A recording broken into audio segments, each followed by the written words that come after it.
Hi, friends. My name is Toni Cureton. Thanks for tuning in to another episode of Life Skills FYI. Life Skills FYI provides a set of core adult capabilities to manage work, family, and relationships successfully.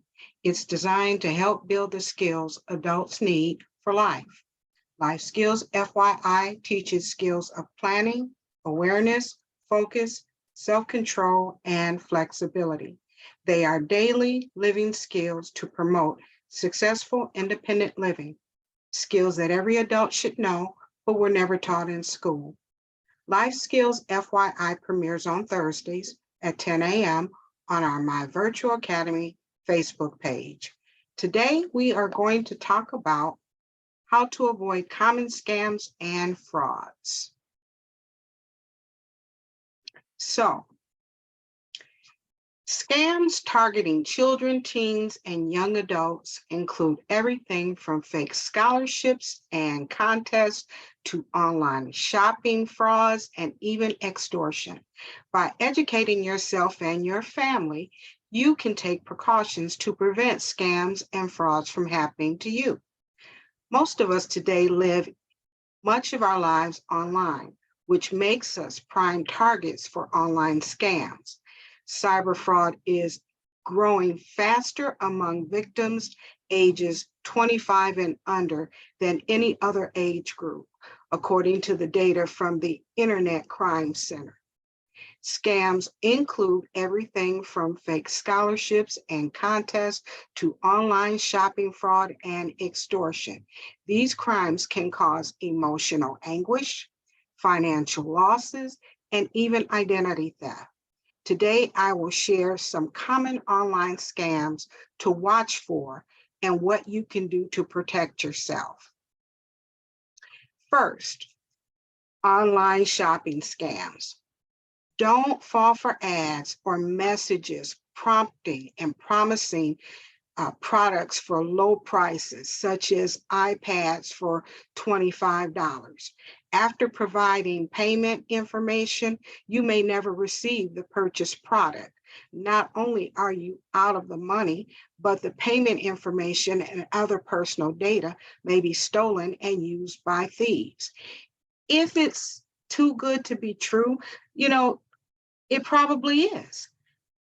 Granted, all of us love sales and love to receive a deal, but you're not going to get an iPad for $25. It's just not going to happen. The average cost of an iPad is upwards of $500.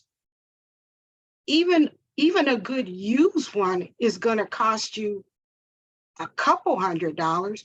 You are never, ever going to find a working iPad for $25, let alone it being, unused, and brand new in a box. That's just not going to happen. These are kinds of things that you have to be careful and mindful for. Yes, we all want a deal, and yes, we want to catch things on sale, but when you come across these kinds of things, you're only setting yourself up for failure because it's a scam. Number two, fake contests. Scammers create fake contests online all the time. Don't be encouraged to enter a fraudulent contest that requires paying a fee. You may also be told that you've won a contest and asked to share your personal information or to pay money to claim your prize, and the prize never arrived because it was all a scam, meant to get your personal information so they can steal your identity. Next, online quizzes. Seemingly harmless quizzes may be used to harvest your personal data by asking for information such as your birthday or your pet's name or street names, or your favorite TV show or the name of your best friend. Such information is often used as passwords by people. And so if they gain this information, they now have answer to security questions on your various credit card accounts or bank accounts. And so thieves will use this information to hack into your accounts and steal your money or your credit or your identity. Number 4, talent scouting scams. Your teenage kids, or you may find yourself in a mall or in a public place, and all of a sudden here comes a stranger, walking up to you, and they're being very complimentary, and they're flattering you, and they're telling you, oh, you look like you could be an actress or an actor. You have to be mindful of that. You can start receiving, just out of nowhere, flattering messages or tempting ads that try and convince you to enter and pay this fee to be entered in a contest or to participate in casting calls for different roles for movies and television shows. These are all fake. These are all fake, so you have to be mindful of them and avoid them. In addition to taking your money, because they're all set up to gain as much money and or information as they possibly can that they can steal from you and use against you. They take your personal information. If you fill out these forms or applications or type in your information, through text messaging or online, and then they ask you to send photographs or videos of yourself, and they use all of this. They use all of this, photos, pictures, videos, information, to steal your identity, to pose as you, to commit further crimes.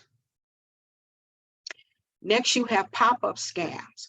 Clicking on pop-up ads on your computer and on your phone can lead to trouble. Following a link could download malware or spyware onto your computer or your devices, which would capture your keystrokes and your personal information, like your passwords or your credit card numbers or your bank account information. And they get all of this information, and then the next thing you know, your accounts have been hacked, your money's been taken, and your identity's been stolen. Or they have money transfer scams, cash apps like Venmo on your phone, where you transfer money between friends, for different things. They use these apps, and they use these as a method to gain information from you. Cash apps on your phone is another way that scammers can defraud. They take the cash apps and they send you a message requesting money, and you unsuspectingly, thinking it's someone or a company that you need to send this money to, they text you to send the money, and then you send the money back, or they text you and say, oh, I sent you this money by mistake. Can you send it back? And so when you look and you see that the money's been added to your account, you go, oh, okay, and then you send the money back. Well, by the time you do that, they have your real money, but then the money that they supposedly sent to you turns out to be fake and subtracted from your account. So now you thought a legitimate transaction took place, but in actuality, their portion of the transaction was never real, but the money you sent them was. And so now they've stolen from you. And it's only after you send the money do you find out that the original payment never went through. So you have to be mindful and be very careful of who you are sending cash to. Next, they have online gaming scams. Children play games online all the time, and there are chats and people are able to connect with other players online. and they can be persuaded to share their personal information, such as their names, their addresses, the account passwords. They can be promised free game currency if they provide this information, but it's all set up as a scam to gain your personal information so that they can steal your identity and use it to commit further crimes. So if you are a gamer, beware of this. If you have children who are gamers, sit down and talk to this and share this information with them, because it's real easy to be persuaded by someone who you think is your friend because you play with them online on this game all the time, and you think, oh, well, they would never hurt me. They seem like really cool people because we game all the time. But all the while they're setting it up, and they're setting you up to gain your confidence so that they can get as much information out of you as possible. Also, you have to be mindful when you are clicking on these sites that you are not allowing malware and spyware to be downloaded on your computer and your devices so that it then can capture all your personal information, and thieves are able to hack into your accounts and steal your finances, your money, your credit, and your identity. Also, if you're a young adult going to college, you have to be mindful of the various financial aid scams. Thieves may recruit young people, young adults, to apply for bogus college scholarships and grants or financial aid by asking them to pay up front some sort of application fee. They may say that the teen has won a financial aid award, but they must pay to claim the prize, the award first. Some scammers ask for bank or credit card information to verify your eligibility, and then they take money from your accounts. Others charge a processing fee to help students apply for financial aid and scholarships. These fees are bogus.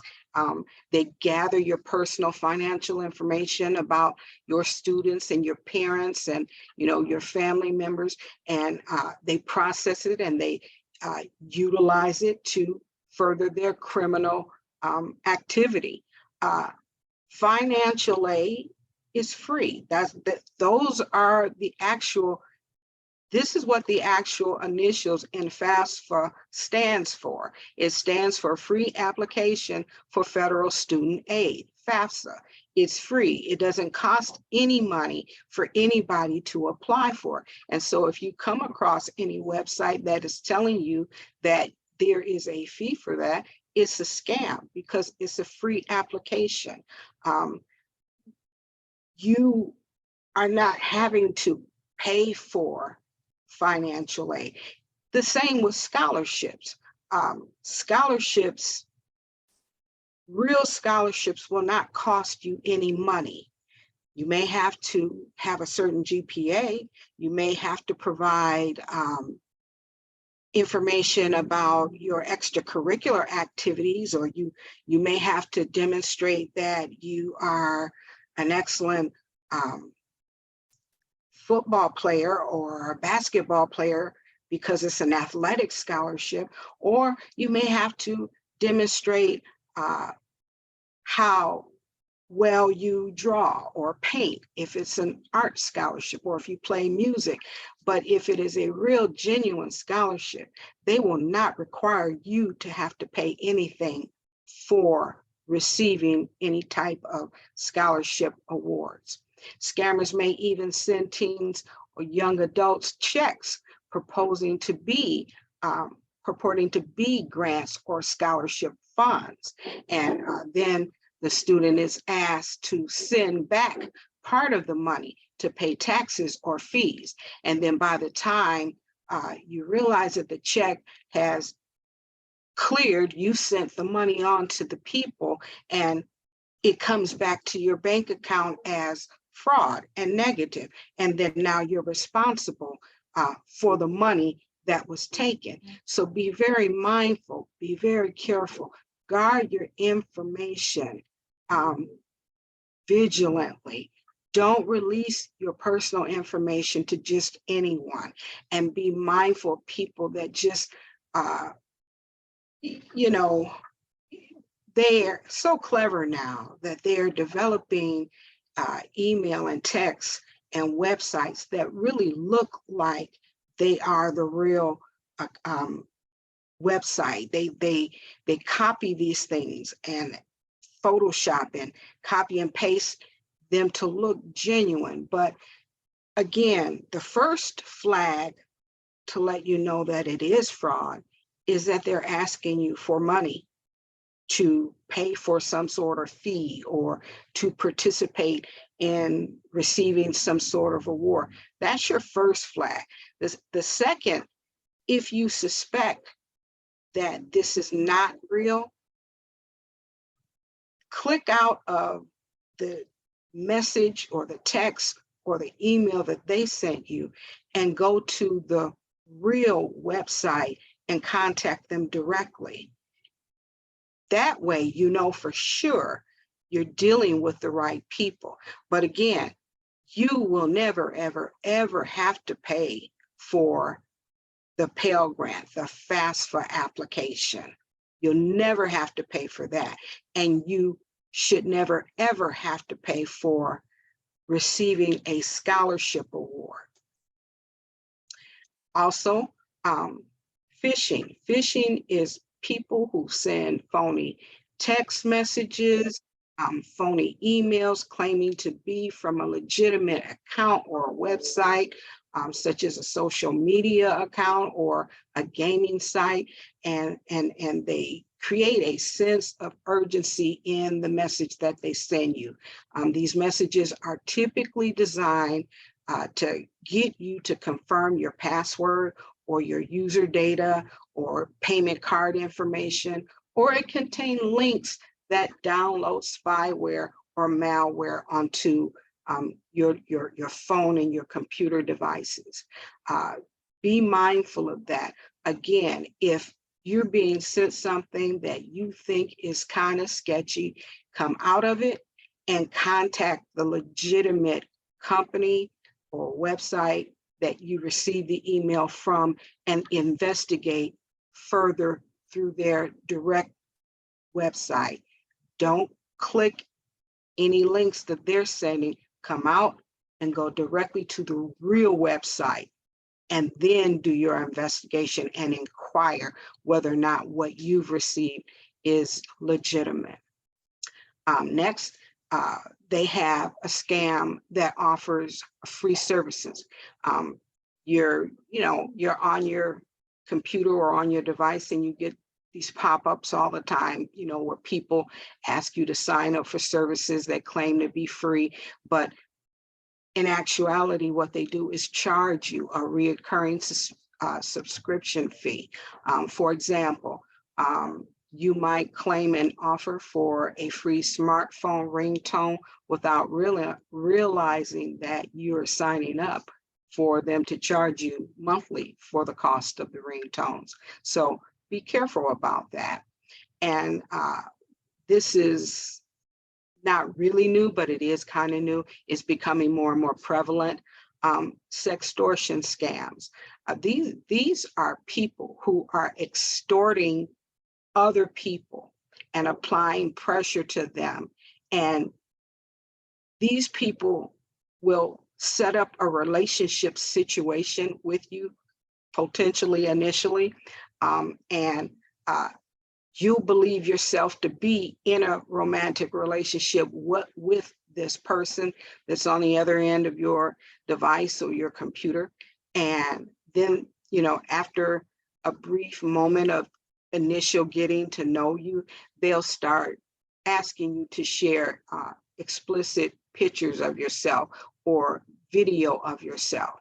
And typically these scammers pose as a romantic interest, wanting to develop a relationship, or they are people who are offering seemingly harmless business opportunities to help you make some money, or they offer you something free in exchange for explicit images, pictures, or video of yourself. Once you send it, the scammer then will extort you for more, and they may claim that they already have pictures of you, because in certain situations, people do have the ability to hack into your computer's camera and record without you really knowing it. But scammers may already claim to have an incriminating photo or video of you, or they threaten and they tell you that if you don't comply with sending them the picture or the video that they want, they will expose you and send this out to everyone you know. And of course you're scared and you're frightened, because who does this kind of thing?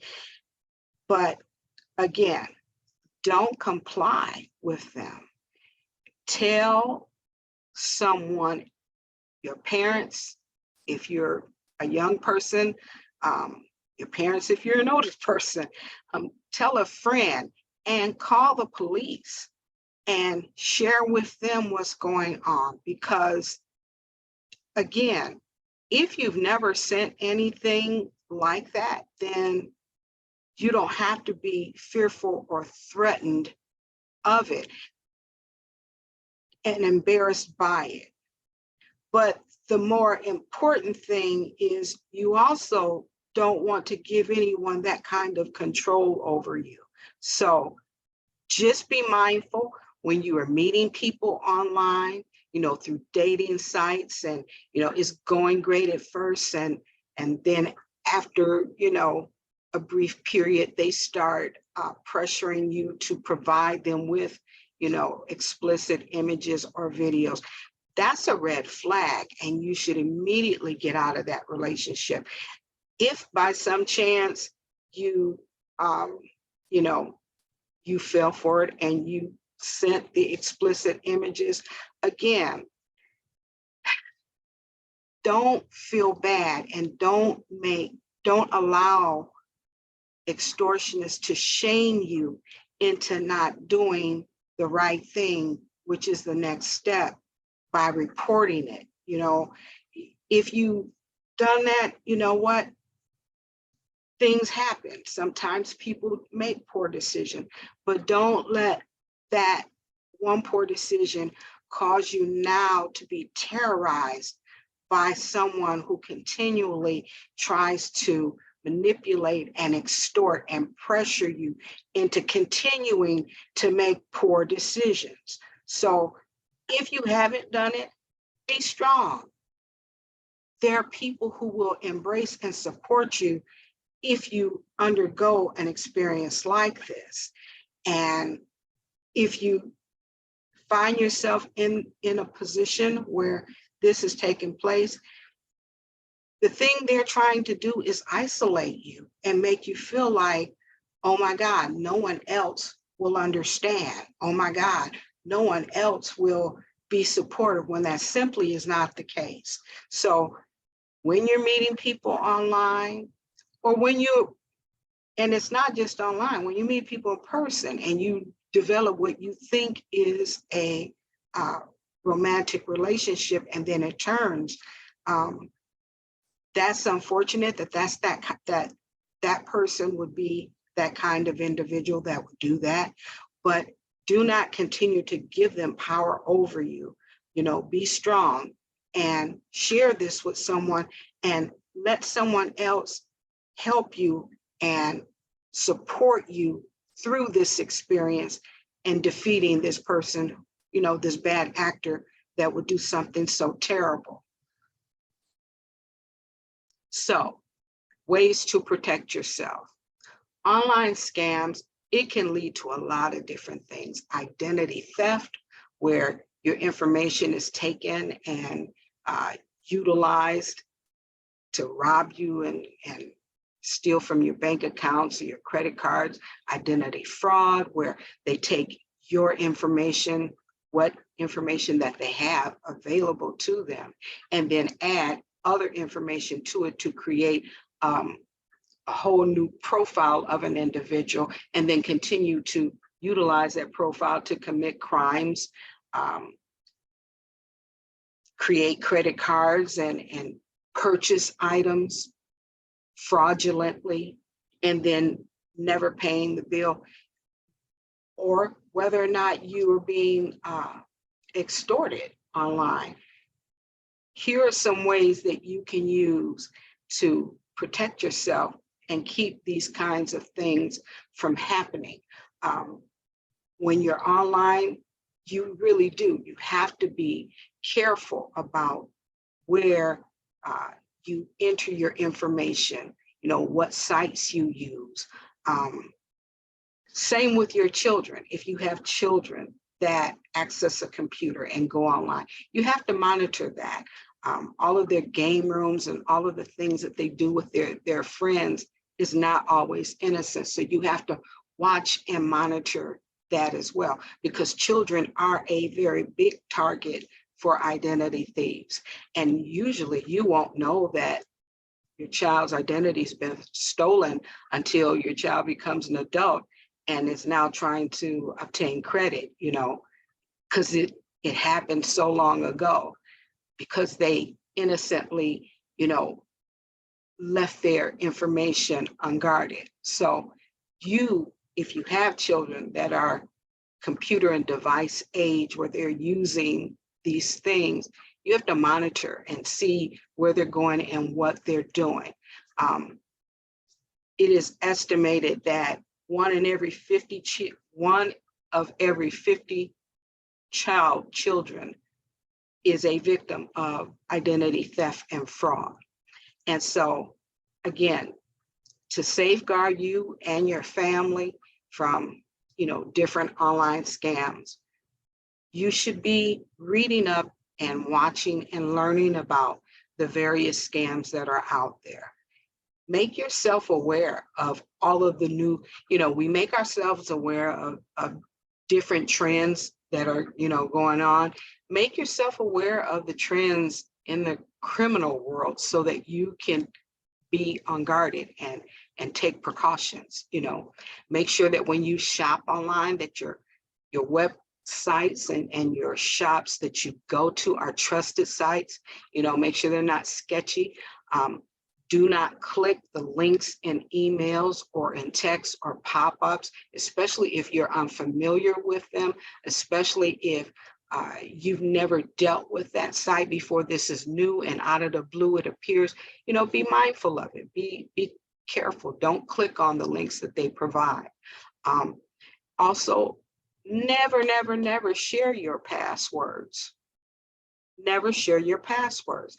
And this is something that you should go over. If you have children that are of the age where they're utilizing computers and devices, you should really bring this point very strongly with them, that even though that might be their best friend, don't share your password with your best friend, because if it gets out there, it could be misused or it could be stolen, because once you release the information, you can't put it back in. So don't give it out to anybody.